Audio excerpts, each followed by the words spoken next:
All right, so today we're diving into something pretty magnificent.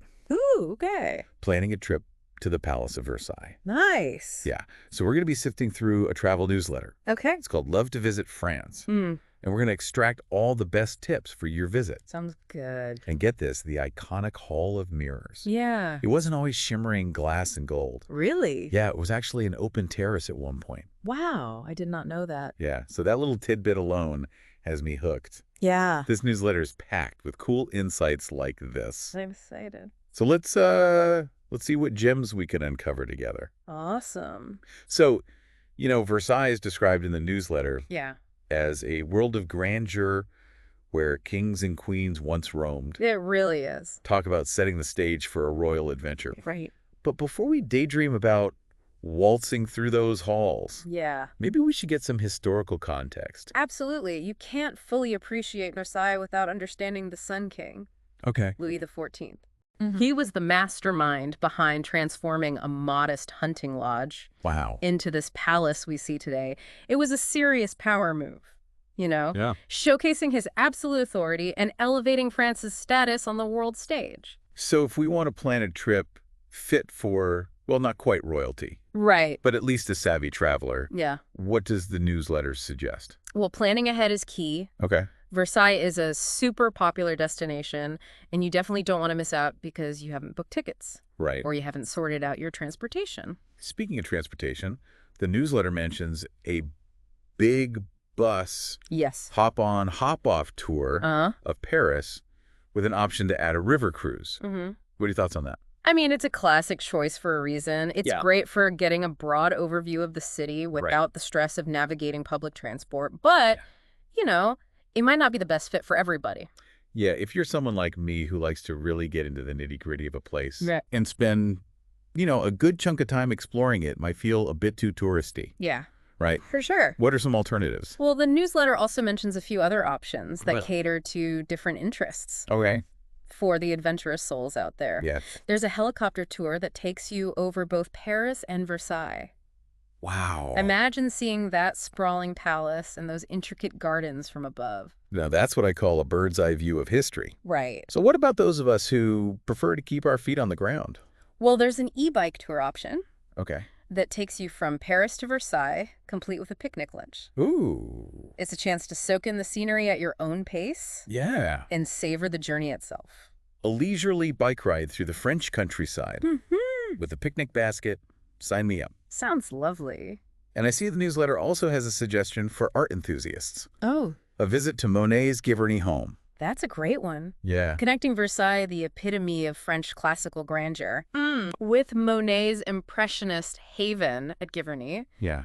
is a brilliant way to experience the evolution of French art. Wow. It really adds another layer to your understanding. I love how this newsletter's weaving together all these different threads of the Versailles experience. It's great. And hey, let's not forget about the foodies out there. Of course not. They recommend checking out the Wooden Spoon restaurant Mm-hmm. in Le Chesnay, right near Versailles, known for its seasonal menus and locally sourced ingredients. Oh, wonderful. I'm always up for experiencing a place through its cuisine.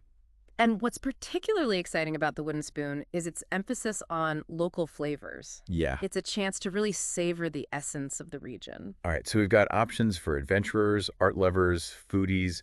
Versailles seems to have something for everyone. It really does. But before we get too carried away with all these exciting possibilities, let's go back to that fascinating fact about the Hall of Mirrors. Okay. Remember, it used to be an open terrace. Why on earth would they transform a perfectly good terrace into a Hall of Mirrors? That's where it gets really interesting. Okay. It wasn't just some random design choice. Right. The transformation of the terrace into the Hall of Mirrors was a deliberate power move by Louis XIV, Okay. deeply symbolic and intricately tied to his vision for Versailles. So it wasn't just about aesthetics. Not at all. Louis XIV was a master of propaganda. Wow. He understood the power of image and spectacle. Mm-hmm. Picture this. You're a visiting dignitary in the 17th century, and you Technically. walk into this dazzling hall, hundreds of shimmering mirrors reflecting light and multiplying space. Yeah. It's an overwhelming display of wealth and craftsmanship. Right. It was a way for Louis XIV to assert France's dominance without saying a word. So basically he was flexing. Exactly. And I bet those mirrors weren't just for show. Yeah. They were a status symbol back then, right? Absolutely. In the 17th century, mirrors were a serious luxury item, Oh, wow. a symbol of affluence. Imagine the message he was sending by lining an entire hall with them. Yeah. Look at what France can afford. Right. We are the most powerful and prosperous nation in Europe. Deal with it. Okay, so he was definitely making a statement. Big time. But wouldn't all those mirrors have been incredibly fragile? What? I mean, was there a constant fear of breakage? That's a great question. Or was there some special technology at play? They didn't have the same technology we have today. Right. So creating and installing these mirrors was a feat of engineering and craftsmanship. Wow. They were precious objects carefully handled and maintained. So it wasn't just a hall of mirrors. It was a hall of incredibly valuable and delicate mirrors. Exactly. Louis XIV really knew how to combine grandeur and power. He did. Speaking of which, all this talk of opulence makes me wonder, Yeah. what was it actually like to live at Versailles? Ooh. Was it all champagne and banquets, or was there a darker side to this royal fairy tale? Well, life at Versailles was a complex mix of beauty, spectacle, strict etiquette, Wow. and intense political maneuvering. Yeah, Imagine hundreds of courtiers vying for the king's favor, right. all under one very extravagant roof. Yeah, I can see how things could get a bit dramatic. For sure. So for someone planning a trip to Versailles today, what would you say is the absolute can't-miss experience? Without a doubt, the Hall of Mirrors. Okay. But I would encourage visitors to go beyond just admiring its beauty. Yeah. Take a moment to reflect on its history, its symbolism, and what it tells us about the ambitions and anxieties of a bygone era. It's a reminder that travel isn't just about seeing new places. Right. It's about engaging with history on a deeper level. Exactly. I know we're just scratching the surface here. Yeah. But for our listeners who are itching to learn more and maybe even start planning their own Versailles adventure, I highly recommend checking out the Love to Visit France newsletter. It's a great resource. It is chock full of tips, recommendations, and fascinating insights. Absolutely. Just like the ones we've been discussing. And the best part is the regular newsletter is absolutely free. You can sign up on their website and get a taste of what they offer. Exactly. It's a fantastic resource for anyone who loves to travel, especially to France. Definitely. And if you're really feeling inspired, you can even upgrade to their premium version for access to exclusive content like detailed itineraries Nice. and special deals curated just for subscribers. It's like having your own personal travel concierge. So if you're ready to dive deeper into the world of Versailles and beyond, head over to their website Yes. and sign up for the Love to Visit France newsletter. Do it. Trust me, you won't regret it. And now back to our deep dive.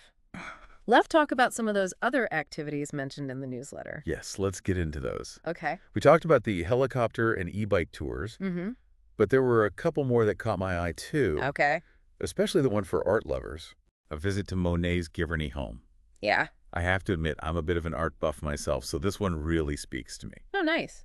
And it makes perfect sense to pair these two destinations. Right. Versailles represents this peak of French classical art and architecture, while Monet's Giverny embodies the Impressionist movement, a whole new way of seeing and capturing light and beauty.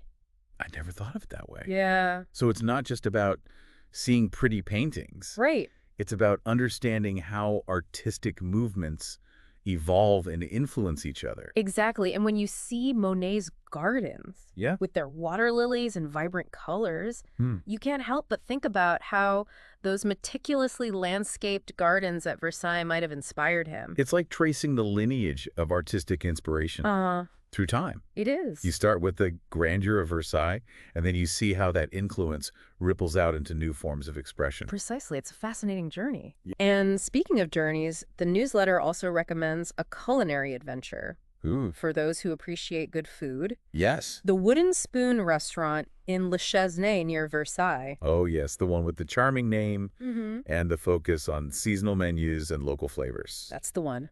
Tell me more. Imagine you've spent the day exploring the grandeur of Versailles. Okay. And now you want to experience the essence of the region through its cuisine. Right. The Wooden Spoon offers just that. They prioritize fresh seasonal ingredients, often sourced from local farms and producers. So it's not just about the food itself, it's about connecting with the land and the people who cultivate it. Exactly. And the name, the wooden spoon, evokes this sense of warmth and home-cooked goodness. Right. It suggests a departure from the pomp and circumstance of the palace. Yeah. And a return to simple, authentic flavors. I'm getting hungry just thinking about it. I know, right? Okay, so we've got options for adventurers, art lovers, foodies.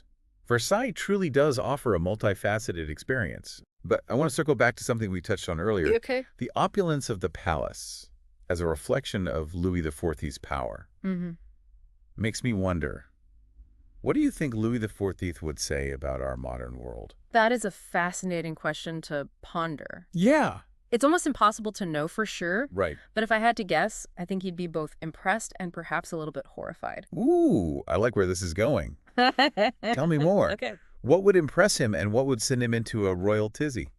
Well, on the one hand, Louis XIV was a man who embraced innovation and technology. What was He's that? fascinated by advancements in science, art, and architecture. Yeah. So I think he'd be absolutely blown away by our modern technology, Mm, the speed of communication, the ability to travel the world in a matter of hours, right. and the sheer amount of information at our fingertips. He'd probably be all over social media, wouldn't he? Oh, absolutely. Imagine Louis XIV's Instagram feed, all those selfies in the Hall of Mirrors, Right. perfectly curated to project an image of power and grandeur. He'd definitely have a knack for the perfect selfie angle, Yeah. but I also think he'd struggle with some aspects of modern life. Okay. Remember, he was obsessed with control, order, and hierarchy. Right. The modern world, with its rapid pace of change, Right. its fluidity, its emphasis on individual expression, might seem chaotic and even threatening to his sensibilities. I can see that he was all about grandeur and ceremony. Yes. While we're much more casual and informal in our interactions,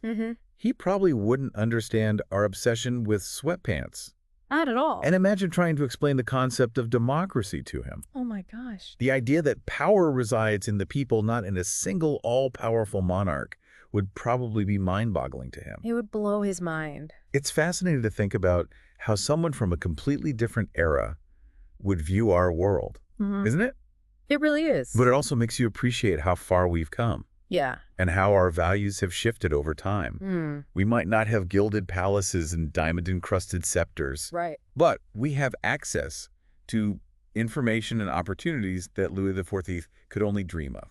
And that in its own way is a form of power too, wouldn't you say? Absolutely. The power to learn, to connect, to create, and to share our voices with the world. It's a different kind of power, Yeah. more decentralized, Yeah. more democratic, but it's still power. And who knows, maybe Louis XIV, with his flair for the dramatic and his insatiable thirst for innovation, Right.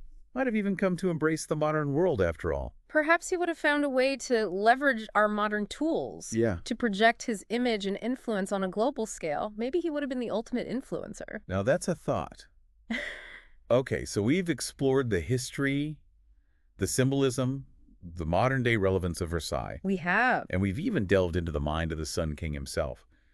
But let's not forget, Yes. the purpose of this deep dive is to help you, our listener, plan your own amazing trip to Versailles. Right. And this is where the Love to Visit France newsletter really shines. Yes. It's packed with practical tips, insightful recommendations, Uh-huh. and even suggests nearby attractions to round out your trip. And it's all delivered straight to your inbox, Exactly. making trip planning a breeze. So if you're feeling inspired by our conversation today Yeah. and want to learn more about Versailles, the surrounding area, and all the incredible experiences it has to offer, we highly recommend subscribing to Love to Visit France. Absolutely. The regular version is completely free. Yes, it is. So you can sign up and get a taste of what they offer. And if you're ready to take your travel planning to the next level, their premium version is packed with exclusive content and resources that are well worth the investment. It's like having a personal travel expert guiding you every step of the way. Exactly. All right, folks, we're coming up on the end of our deep dive into Versailles. But before we wrap up, I want to leave you with one final thought. We've talked about the history, the grandeur, and even the potential downsides of life at Versailles. But as you plan your own visit, I want you to think about this. What would your modern-day Hall of Mirrors look like? Oh, that's a good one. Yeah, what would you use to project power and influence today? That's a brilliant question. It really makes you think about how our values have shifted. Right. Would it be a hall filled with screens showcasing technological advancements? Or maybe a space dedicated to sustainable innovations? Yeah. reflecting our concern for the planet. What do you think? Yeah, it's almost like a philosophical challenge, isn't it? It is. If Louis XIV's Hall of Mirrors was all about projecting wealth and military might, what would our modern equivalent say about us? Would Right. it be about innovation, creativity, connection, or something else entirely? It's a question worth pondering, and it speaks to the power of travel. Hmm? Not just to see new places, but to challenge our perspectives and make us think differently about the world and our place in it. I love that. So as you explore, Versailles, don't just take in the beauty and the history at face value. Ask yourself those deeper questions. Yes. What does this place tell you about the past? And what insights does it offer for navigating the present and the future? And remember, the Love to Visit France newsletter is a fantastic resource for planning your trip. Yes, it is. They can help you with everything from booking tickets to finding hidden gems off the beaten path. Exactly. They've got all the insider tips to help you create an unforgettable Versailles experience. So head over to their website, sign up for their free newsletter, and let them be your guide on this incredible journey. It's a great resource. Well, folks, that brings us to the end of our deep dive into the Palace of Versailles. Thanks for listening. Remember to check out the Love to Visit France newsletter for more travel inspiration. Yeah, tons of great tips in there. And until next time, keep exploring. And bon voyage.